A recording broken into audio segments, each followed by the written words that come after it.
Hello everyone. हामी चाहिँ अहिले सेयर क्यापिटल अथवा हामीले पर्चेज अफ बिजनेसको कुराहरू गर्दैछौँ र पर्चेज अफ बिजनेसमा चाहिँ एकाउन्टिङमा के हुन्छ त भन्दा हामीले चाहिँ कुनै एउटा बिजनेसबाट चाहिँ एसेट्स र लायबिलिटिजहरू चाहिँ किन्छौँ हैन। एउटा पर्चेज प्राइसमा त्यो एसेट्स र लायबिलिटिजहरू किन्छौँ र त्यसको चाहिँ हामीले जर्नल इन्ट्रिजहरू बनाउँछौँ है। अब हामीले योभन्दा अघिल्लो क्लासहरूमा चाहिँ के कुरा गरेका थियौँ त पर्चेज अफ बिजनेसको कुराहरू गरेका थियौँ है। एउटा बिजनेस जस्तै एउटा एक्स भन्ने बिजनेस छ, अर्को वाई भन्ने बिजनेस छ भने हामीले चाहिँ वाई भन्ने बिजनेसबाट चाहिँ उसको सामानहरू चाहिँ के गर्छौँ त एसेट्स र लायबिलिटिजहरूलाई चाहिँ किन्छौँ। अब त्यो कुराहरू चाहिँ हामीले आज यो जर्नल इन्ट्रिजको कुराहरूमा गर्दैछौँ। जस्तै यहाँ चाहिँ के भनेको छ भन्दा John company took over the following assets and liabilities at an agreed purchase price of rupees 1,60,000 हैन। अब 1,16,000मा चाहिँ जोन कम्पनीले चाहिँ के गरेको छ एसेट्स र लायबिलिटिजहरू चाहिँ किनेको छ है। 1,16,000 चाहिँ उसको पर्चेज प्राइस हो। यो 1,16,000 भित्र चाहिँ के हुन्छ त यो सबै एसेट्स र लायबिलिटिजहरू चाहिँ उनले किन्छ हैन। यो चाहिँ एउटा एग्रिमेन्ट जस्तो छ। भनेपछि अब के पर्चेज गरेको छ त building, sundry debtors, stock, cash at bank, sundry creditors र आउटस्ट्यान्डिङ एक्सपेन्सेस। टोटल अमाउन्ट चाहिँ हाम्रो कति हो त 1,16,000 है। 1,16,000 चाहिँ जोन कम्पनीले के गरेको छ एग्रिमेन्ट गरेको छ। भनेपछि अब हामीले के गर्नु पर्यो त यहाँ हामीले चाहिँ जर्नल इन्ट्रिज बनाउनु पर्यो है। जर्नल इन्ट्रिज बना भनेर भनेको छ हामीलाई। अब company issued 1,000 fully paid equity share of rupees 100 each हैन। एउटा सेयरको चाहिँ कति रुपियाँ पर्ने रहेछ 100 रुपियाँ पर्ने रहेछ। 1000वटा सेयर चाहिँ के गरेको छ इस्यु गरेको छ एट रुपिज 115 पर सेयर है। 100 रुपियाँ पर्ने सेयरलाई चाहिँ कतिमा इस्यु गरेको छ त 115 रुपियाँमा चाहिँ इस्यु गरेको छ। भनेपछि यहाँ के भयो प्रिमियमको कुराहरू आयो है। किनभने हाम्रो पार भ्यालु त कति हो त 100 रुपियाँ हो, तर सेयर इस्यु कतिमा भएको छ 115 रुपियाँमा भएको छ। भनेपछि यहाँ 15 रुपियाँ चाहिँ के रहेछ त सेयर प्रिमियम रहेछ भनेर बुझ्नु पर्यो हैन। And balance amount was paid in cash है। अब बाँकी पैसा चाहिँ केबाट तिरेको छ क्यासबाट तिरेको छ भनेर भन्यो। अब यसलाई चाहिँ हामीले जर्नल इन्ट्रिजमा कसरी गर्न सकिन्छ भन्ने कुराहरू हो। त्यो कुराहरू चाहिँ हामी अब हेर्छौँ। जस्तै हेडिङमा चाहिँ हामीले के लेख्नु पर्यो त journal entries in the book of John company. John कम्पनीको चाहिँ हामीले के गर्न लागेको हो त जर्नल इन्ट्रिज चाहिँ बनाउन लागेको हो। भनेपछि जर्नल इन्ट्रिज बनाउनको लागि अब यसको फर्मेटको कुराहरू गर्नु पर्यो हैन। Ledger folio number, debit amount र क्रेडिट अमाउन्ट। अब फर्स्टमा चाहिँ के भनेको छ हाम्रो बिल्डिङ भनेर भन्यो है। बिल्डिङलाई हामीले के गर्छौँ त जहिले पनि डेबिट साइडमा राख्छौँ नि हैन।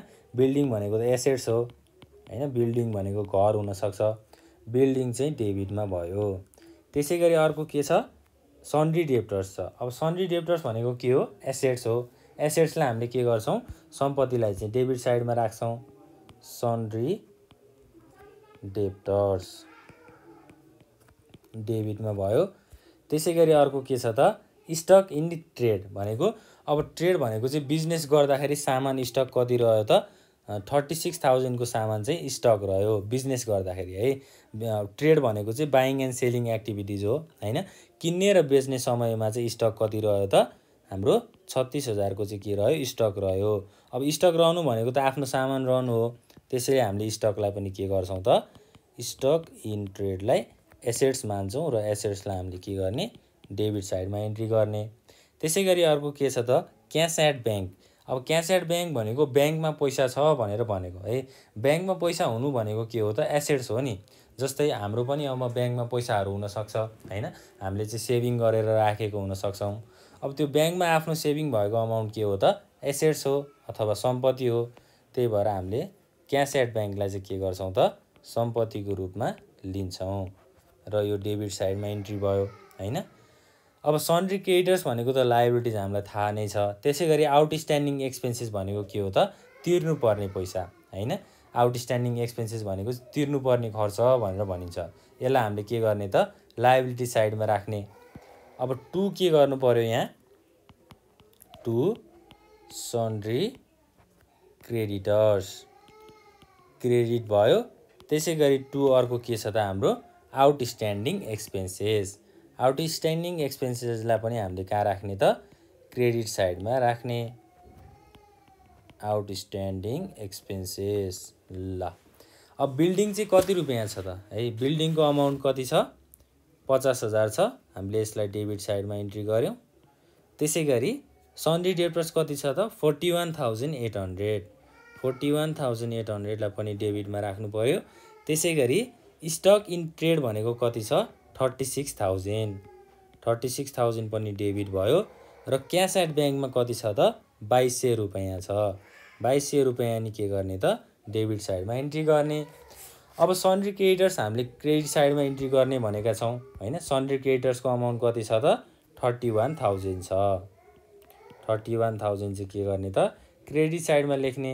त्यसै गरी अर्को के छ त आउटस्ट्यान्डिङ एक्सपेन्सेस। आउटस्ट्यान्डिङ एक्सपेन्सेस भनेको पनि के हो त लायबिलिटिज हो। लायबिलिटिजलाई हामीले क्रेडिट साइडमा राख्ने। यसको अमाउन्ट कति छ 1000 छ। 1000 चाहिँ क्रेडिटमा भयो। अब हामीले के गर्नु पर्यो त डेबिट र क्रेडिट साइडलाई चाहिँ इक्वल गर्नु पर्यो हैन। इक्वल गर्नको लागि के चाहिन्छ त हामीलाई अब डेबिट साइडमा चाहिँ कति अमाउन्ट छ त्यो हेर्नु पर्यो पहिला है। अब यहाँ हाम्रो आउटस्ट्यान्डिङ एक्सपेन्सेस भइसकेपछि चाहिँ के गर्नु पर्यो। अब हामीले यहाँ टु भेन्डोर अकाउन्ट भनेर लेख्नु पर्यो। अब भेन्डोर अकाउन्ट भनेको के हो भनेर भन्न सक्ने, फेरि भेन्डोर भनेको वर्ड चाहिँ कहाँबाट आयो भनेर भन्न सकिन्छ। जस्तै हामीले चाहिँ योभन्दा अगाडिको क्लासमा डिस्कस गर्दाखेरि हामीले एबिसी कम्पनी XYZ कम्पनी भनेर इक्जाम्पल लिएको थियौँ। अब हामीलाई यहाँ क्वेसन्समा चाहिँ अब कुनै पनि कम्पनीको नाम दिएको छ त छैन नि। जस्तै जोन कम्पनी भन्यो, जोन कम्पनीले चाहिँ किनेको छ भनेर भन्यो। अब कुन कम्पनीबाट किन्यो भनेर चाहिँ यहाँ दिएको छैन नि है। जस्तै XYZ कम्पनीबाट किनेको पनि हुनसक्छ हैन। अब त्यो कम्पनीको नाम चाहिँ हामीलाई थाहा नभइसकेपछि हामीले के गर्ने त भेन्डोर अकाउन्ट भनेर लेख्ने। भेन्डोर भनेको चाहिँ को हो त जसले चाहिँ तपाईँहरूलाई सामान बेच्छ अथवा तपाईँहरूलाई चाहिँ सर्भिसेस प्रोभाइड गर्छ उसलाई चाहिँ के भन्ने त भेन्डोर भनेर भन्ने है। अब भेन्डोर अकाउन्टमा चाहिँ के गर्ने त टोटल पर्चेज प्राइस कति हो त हाम्रो 1,16,000 है।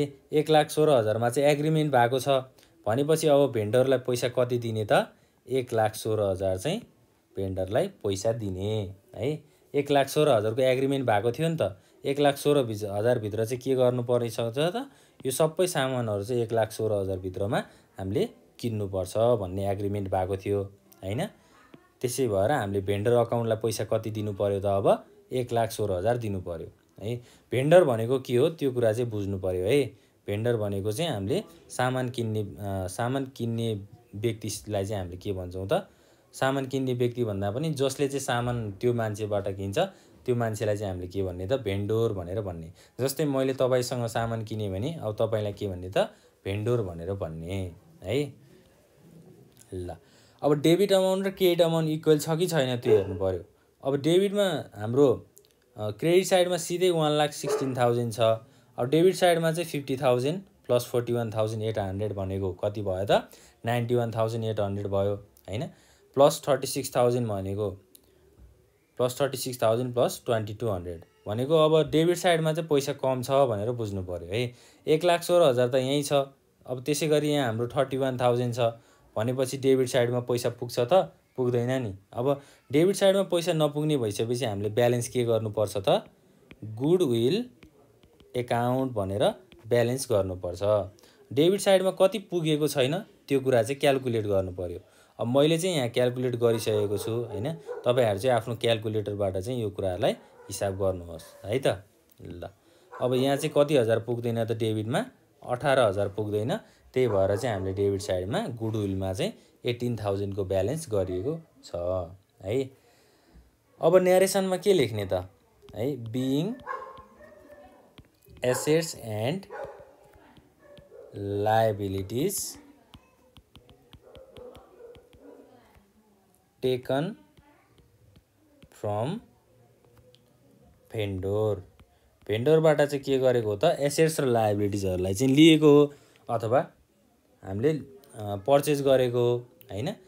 अब भेन्डर अकाउन्ट त हामीले क्रेडिटमा राख्नु भयो त भएन नि। भेन्डरले पैसा पाइसकेको छ भनेपछि उसको पनि अकाउन्ट बनाउनु पर्यो हैन। भेन्डर अकाउन्ट के गर्ने त फेरि डेबिट गर्ने। त्यसैगरी टु शेयर क्यापिटल।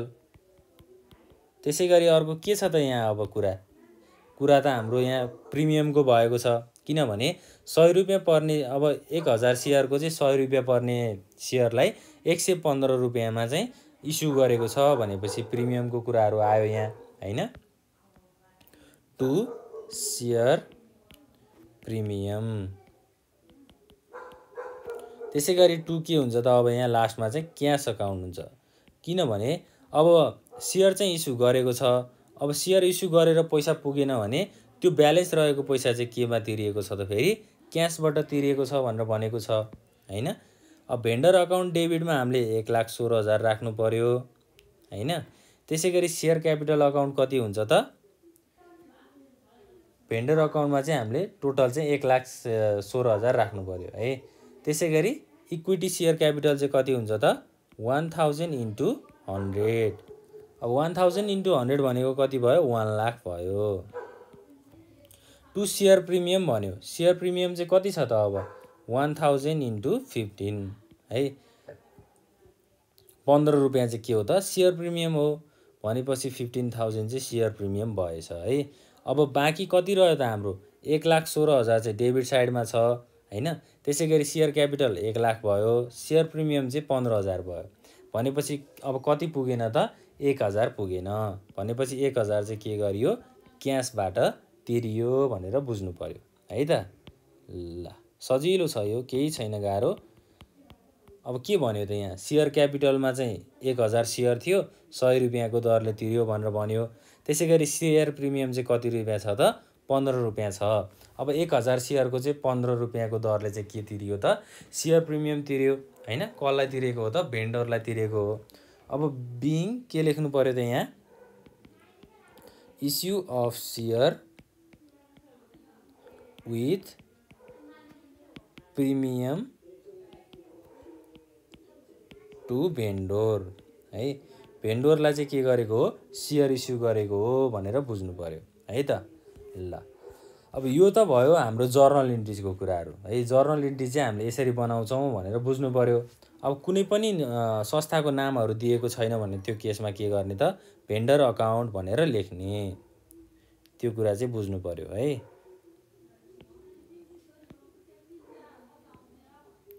ल अब हामीले अर्को कुरा चाहिँ के गर्ने त भन्दा जस्तै यही केसमा चाहिँ अब यसलाई ब्यालेन्स सिटमा पनि देखाउनु पर्यो है। हामीलाई रिक्वायरमेन्टमा चाहिँ के भनेको छ भन्दा एउटा चाहिँ जर्नल इन्ट्रिज बना भनेको छ र अर्को चाहिँ के भनेको छ अब यही अकाउन्टहरूलाई चाहिँ ब्यालेन्स सिटमा पनि राख भनेर भनेको छ। अब ब्यालेन्स सिट बनाउने फर्मेट चाहियो हामीलाई हैन। ब्यालेन्स सिट बनाउँदाखेरि चाहिँ हामीले एसेट्स र लायबिलिटिज दुईटा साइड हुन्छ ब्यालेन्स सिटमा। जस्तै opening balance seat of A company है। ए कम्पनी भन्दा पनि हाम्रो माथि कुन कम्पनी छ त्यही कम्पनीको ब्यालेन्स सिट बनाउनु पर्यो। अब जोन कम्पनीको चाहिँ हामीले के गर्नु पर्यो त ब्यालेन्स सिट बनाउनु पर्यो भनेपछि यहाँ के लेख्नु पर्यो जोन कम्पनी। अब ब्यालेन्स सिट बनाउँदाखेरि हाम्रो लेफ्ट ह्यान्ड साइडमा जहिले पनि के हुन्छ लायबिलिटिज साइड हुन्छ, त्यो बुझ्नु पर्यो। त्यसै गरी अमाउन्ट हुन्छ र राइट साइडमा के हुन्छ त एसेट साइड हुन्छ र के हुन्छ अमाउन्ट हुन्छ है। यो चाहिँ ब्यालेन्स सिटको हाम्रो फर्मेट हो। अब लायबिलिटी साइडमा के गर्ने त पहिला सुरु चाहिँ हामीले सेयर क्यापिटलको कुराहरू राख्ने लायबिलिटी साइडमा है। सेयर क्यापिटलमा चाहिँ अब के हुन्छ त जस्तै सेयर चाहिँ हाम्रो कति इस्यु भएको छ त अब सेयर क्यापिटल अकाउन्टमा 1,000 सेयर चाहिँ कति रुपियाँको दरले सेयर भएको छ 100 रुपियाँको दरले सेयर क्यापिटल छ भनेपछि issue of share of 1000 at ₹100 भनेको 1000 × 100 भनेको कति हुन्छ यहाँ 1 लाख हुन्छ है। 1 लाखको सेयर चाहिँ के भएको रहेछ त इस्यु भएको रहेछ र यसलाई चाहिँ हामीले के गर्ने त सेयर क्यापिटलमा राख्ने। अब सेयर क्यापिटलको कुरा भयो। त्यसै गरी रिजर्भको कुरा आउँछ यहाँ रिजर्भ एन्ड सरप्लस है। रिजर्भ र सरप्लस भनेको चाहिँ अब बाँकी रहेको अमाउन्ट भनेको बढी भएको अमाउन्ट भनेर भन्यो है। अब रिजर्भ एन्ड सरप्लसमा चाहिँ हामीले के गर्ने त सेयर प्रिमियमलाई राख्ने। सेयर प्रिमियम भनेको हाम्रो माथि हामीले जर्नल इन्ट्रिजमा राखेका छौँ नि हैन। सेयर प्रिमियम चाहिँ कति छ त अब 15,000 है। 15,000 चाहिँ सेयर प्रिमियम छ। यसलाई हामीले लायबिलिटी साइडमा राख्नु पर्यो। त्यसै गरी अब करेन्ट लायबिलिटिजको कुराहरू आउँछ। करेन्ट लायबिलिटिजमा चाहिँ के आइटमहरू हुन्छ त भन्दा जस्तै सन्ड्री क्रेडिटर्स, त्यसै गरी आउटस्ट्यान्डिङ एक्सपेन्सेस, बिल्स पेएबल भनेको चाहिँ के हो त करेन्ट लायबिलिटिज हो है। सन्ड्री क्रेडिटर्स, सन्ड्री क्रेडिटर्स चाहिँ कति छ त 31,000 छ। त्यसै गरी अर्को के छ त आउटस्ट्यान्डिङ एक्सपेन्सेस कति छ 1,000 छ नि हैन। ल यो चाहिँ हाम्रो लायबिलिटी साइडको कुराहरू भयो। लायबिलिटी साइडमा के कुरा इन्क्लुड हुँदो रहेछ त एउटा सेयर क्यापिटल इन्क्लुड हुँदो रहेछ। त्यसै गरी अर्को रिजर्भ एन्ड सरप्लसमा सेयर प्रिमियमको कुराहरू हुँदो रहेछ। त्यसै गरी करेन्ट लायबिलिटिज चाहिँ हाम्रो लायबिलिटी साइडमा हुँदो रहेछ, जुनमा के आइटमहरू इन्क्लुड हुन्छ त सन्ड्री क्रेडिटर्स हुन्छ र एउटा अर्को के हुन्छ आउटस्ट्यान्डिङ एक्सपेन्सेस हुन्छ।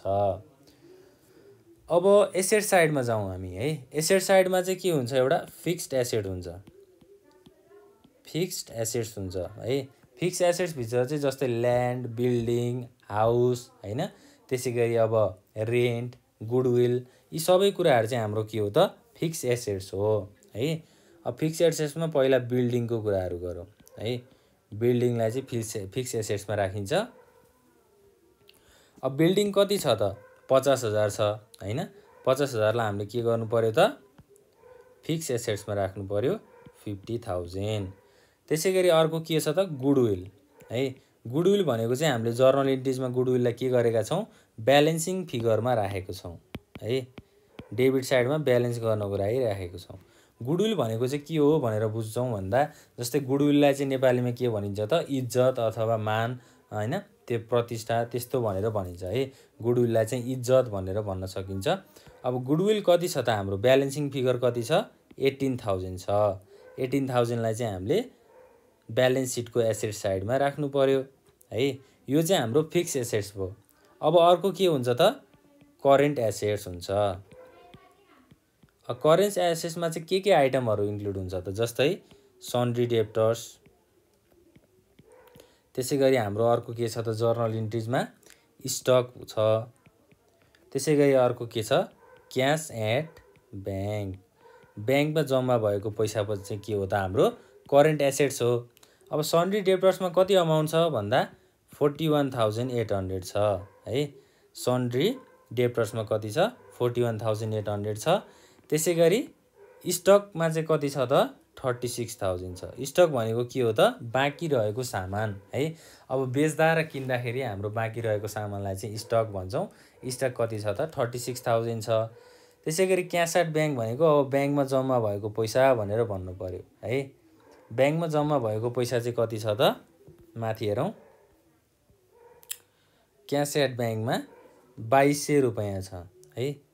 2,200 रुपैयाँ चाहिँ क्यास एट ब्याङ्कमा छ। अब 2,200 रुपैयाँ चाहिँ यहाँ छ।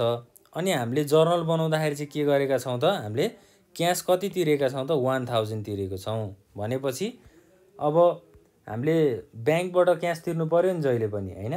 अब के भयो त सेयर इस्यु गर्दाखेरि चाहिँ 1,15,000 चाहिँ टोटल सेयर इस्यु भयो र बाँकी 1,000 चाहिँ के गर्नु पर्यो हामीले क्यास तिर्नु पर्यो। अब क्यास भनेको त जहिले हाम्रो ब्याङ्कमा हुन्छ हैन। ब्याङ्कबाट हामीले ट्रान्जेक्सन्सहरू गर्छौँ र ब्याङ्कबाट अब 1,000 रुपैयाँ तिरिसकेपछि के हुन्छ त हामीले यहाँ चाहिँ ब्यालेन्स सिटमा चाहिँ यसलाई घटाउँछौँ। 2,200 माइनस 1,000 भनेको कति हुन्छ त 1,200 हुन्छ। 1,000 किन घटायौँ भन्ने कुराहरूमा चाहिँ कन्फ्युजन हुनसक्छ है। 1,000 किन घटायौँ त भन्दा जस्तै हामीले माथि जर्नल बनाउँदाखेरि चाहिँ अब भेन्डर अकाउन्टलाई पैसा तिर्नु पर्ने थियो हैन। सामानहरू किनिसकेपछि अब उसलाई सेयर इस्यु गरेर पनि पैसा पुगेन है। जस्तै 1,16,000 को एग्रिमेन्ट भएको थियो र 1,15,000 मात्रै हाम्रो सेयर इस्यु भएको छ। बाँकी 1,000 चाहिँ हामीले के गर्नु पर्यो त क्यासमा तिर्नु पर्यो अथवा पैसा तिर्नु पर्यो हैन। त्यो पैसा चाहिँ हामीले कहाँबाट तिर्छौँ त ब्याङ्कबाट तिर्छौँ। अब ब्याङ्कबाट त्यो पैसा तिरिसकेपछि ब्याङ्कमा 1,000 रुपैयाँ हुन्छ त अब बाँकी रहँदैन नि। त्यही भएर हामीले के गर्नु पर्यो त क्यास एट ब्याङ्कमा चाहिँ 2,200 रुपैयाँ छ त्यो 2200 रुपैयाँबाट 1000 रुपैयाँ घटाएपछि 1200 रुपैयाँ बाँकी रहन्छ। यसरी चाहिँ हामीले ब्यालेन्स सिटमा यो आइटमहरूलाई चाहिँ राख्छौँ। अब ब्यालेन्स सिटमा जहिले पनि लायबिलिटी साइड र एसेट साइड के हुनुपर्छ त इक्वल हुनुपर्छ भनेको अब लायबिलिटीमा जति अमाउन्ट छ एसेट्समा पनि त्यति नै अमाउन्ट हुनुपर्छ भनेर बुझ्नुपर्छ है। अब लायबिलिटिजमा कति छ त 1 लाख प्लस 15,000 भनेको 1,15,000 भयो। त्यसै गरी 32,000 है 1,15,000 प्लस 32,000 भनेको कति हो त 1,47,000 है। यो चाहिँ हाम्रो लायबिलिटी साइडको टोटल भयो। त्यसै गरी अब हाम्रो एसेट साइडमा पनि कति नै आउनुपर्छ त 1,47,000 चाहिँ आउनुपर्छ है। अब यसलाई टोटल क्याल्कुलेट गरेर हेर्दा पनि कति नै आउँछ त 1,47,000 चाहिँ आउँदो रहेछ है। ल यसरी चाहिँ हामीले के गर्छौँ त ब्यालेन्स सिट चाहिँ तयार पार्छौँ है। यो चाहिँ हाम्रो के भयो त ब्यालेन्स सिट भयो।